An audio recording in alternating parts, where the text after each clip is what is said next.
jump for the presentation of Santi Centineo, a serious plane crash, Le Corbusier and Xenakis Philips Pavilion at Brussels Expo 58. Good afternoon, Helena. Good afternoon, Santi. Personally, I found your presentation very interesting. I am in this moment in our pottery workshop, so as you can see. Oh, yes. So, yes, because I'm tutoring to master degree thesis about pottery. Yeah, in Apulia, there's a huge tradition about this. Okay, yes, but... Thank you. Right. Santi, you can please start. Now we are seeing your presentation and seeing you. The Philips Pavilion, designed by Le Corbusier and Xenakis for Brussels Expo 58, was scornfully received by a journalistic critic, such as a serious plane crash. Today, although no more existing, it is instead considered a very complex and significant war because of the pivotal role it plays, not only along Le Corbusier's production, but also as the fulcrum of several relevant issues. Methodologically, the paper, basing upon archive sources, mostly from Xenakis' archive, does not reconstruct the events of the pavilion, rather aims to place the already existing documentation on the pavilion, somewhat focused on its production process and location context. It would be to say how it is done in relation to what it represents. The confluence of different technical and artistic involved disciplines, such as graphics, technical scientific disciplines, music, and visual arts, make many issues arise with specific regard to a very modern way to face the designing process. The Philips Pavilion was designed for Expo 1958 in Brussels, the first universal exhibition after the Second World War, originally scheduled for 1955 and postponed following the Korean War. There are still some monuments to witness that event that hosted 43 countries, attracting the impressive number of over 40 million visitors. The symbol of that exhibition, still present today, was certainly the atomium, a 102 meters high engineering structural work by André Waterkine, depicting the atom, symbol of new scientific frontiers and of the will of overcoming the long shadows left by the use of atomic during the World War and reappeared during the recent Korean War. Also, the flash, another symbol designed and exposed by Belgium, was 80 meters tall.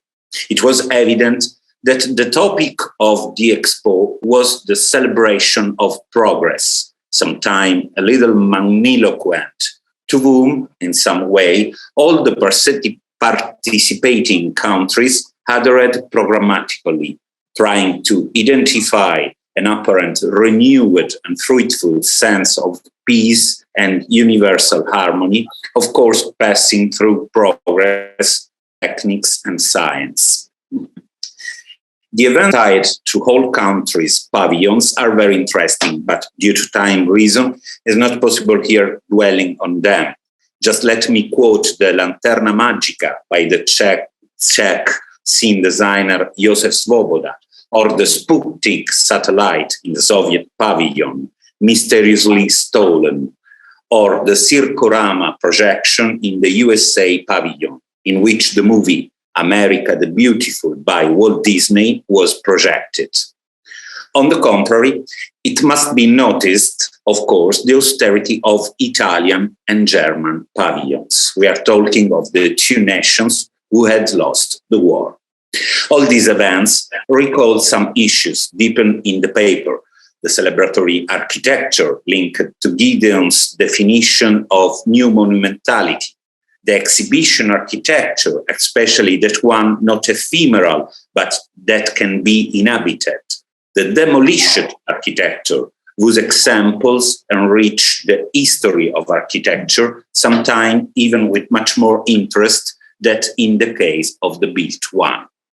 But in these few minutes of exposition, I would like to highlight a theme that can be appropriate in the case of this conference among the confluence of architecture, design, music, and arts. The Philips Pavilion was in fact committed by a company, Philips, always distinguished by its philanthropic intentions. Since its foundation over a century, the Eindhoven, later Amsterdam company, extended its interests and changed its appearance, always attentive to market forecasts and trends. From the simple light bulbs, initially produced in 1891, within a few years it extended its interest to the electromedical field, to radio, and then to the electroacoustic sector, thus calling into questions the events related to the Philips Pavilion.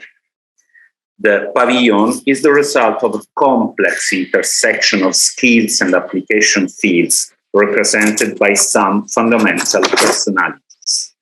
The client, the Philips company, in the person of Louis Kalf, the artistic director of the whole initiative, and the physical technical crew, Dwister, Bredenburg, Tuck, and De Bruyn.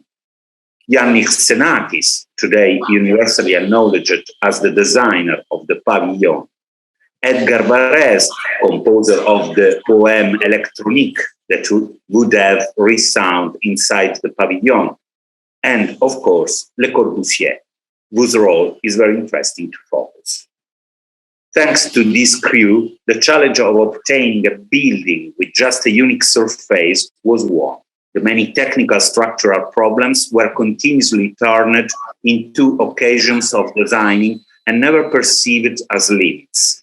It was thanks to these problems, especially structural and budget ones, that the second phase of the project was the one of deeper definition. Through the collective and enthusiastic study of the models proposed by Xenakis for the second version of the project, the participating companies, especially Dwister with the Strabed, take up the challenge. From 80 centimeter, initially considered the mandatory thickness for the concrete structure, they got to the final 5 centimeter. About the budget limits, it must be said that Le Corbusier insisted a lot in order to have Varèse as the official composer for the music. In a firm letter, it forced Kalf not only to contact Varèse, but also to offer him an adequate compensation. It is to say that Le Corbusier preferred renouncing a budget increase for solving structural problems for the benefit of the music. Not only, if the composer would have been Xenakis, already an affirmed composer at the age of the pavilion, a lot of money could have been saved without affecting the final results. Moreover, Philips, already well known also in the field of musical editions, had a lot of composers under contract. And in a pavilion named Philips, it could have been coherent, logical, to play some music of them. Indeed, it could have been the demonstration of the power and possibility for classic music to be played by new technical media, as never it may have been possible to listen to. Alas, the pavilion exhibit even a single Philips product, item, disc, stereo system. Of course, it used Philips speakers, projectors, lamps, but it did not exhibit them. So we need now some crucial consideration in which we can perfectly hold up to the light the role of Le Corbusier, prophetic as usual. His vision is in fact much more from above. There is an obvious celebration of Philips' company, of course. This was the task of the pavilion, but it takes place not through displaying the merchandise, not showing the high fidelity possibilities of Philips speakers, even with classical music. It rather aims at demonstrating how Philips has been the main actor of a process aimed at progress in the broadest sense. Thus, not an ancient or classic music, but a new composition, expressly thought and composed for the new electronic tools realized thanks to technology. I think there's a problem with the PowerPoint. Maybe this is the right. Okay. Poème électronique, this was the title of the composition that will involve in equal measure Varese, during the production moved from the United States to the studios of Eindhoven, and Philips, which did not fail to produce all the sound samples to be assembled on magnetic tape. The programmatic intention is evident. The new poetry will be that of technology, the electronic one. And this poetry, as it belongs to its times, will find its roots no more in the ancestral ratio of the golden rectangular shape, such as in the Parthenon, but in a new geometrical transcription of electronic frequencies, a kind of physiognomic relationship that transforms the logarithms of the musical score, much more similar to diagrams, into stripped surfaces. The sound source is hidden. It's not only to evoke this ancestrality, but it is a prophecy 20 years later confirmed by Luciano Berio. We cannot find a specific place for electronic music as it has not boundaries. It is everywhere. At the same time, a new link between pictures and sound, not the one already existing in the cinema, but a new one in which sound and pictures join together in a new, unprecedented synesthesia. In the two special monographic issues that Philips Review Technique entrusted to the designers, opened by an editorial by Xenakis, what emerged is the general sense of a choral operation, in which problems, and from a technical structural point of view, there were many problems, turned into occasion of design and not as limits. This convergence of specific skill may raise three different methodological aspects: a multidisciplinary approach by the client, Philips, reference in the advance of the post-World War progress, an interdisciplinary approach of which the composer and architect Xenakis takes on the pivotal role, and finally, Le Corbusier's transdisciplinary expansion, able to extend the mere functional data to much more open outcomes. Personally, also for these reasons, I think that Philips Pavilion outcomes from a methodological process that can be properly defined design, not only for the attempt of finding a shape that may give a body to the crossing over of new technologies. This is evident and crucial, I would say, but also for the capability of dialogue with other disciplines, respecting the specific fields of action, initiating an interaction and ending up with a transaction. Le Corbusier's functionalism in this case is not to be interpreted as a process taking charge of satisfaction of basic needs that would be the answer of design to a specific function. Rather, it is a kind of function of functions, that is, the process that can retrieve a cultural meaning in some phenomena typical of our times.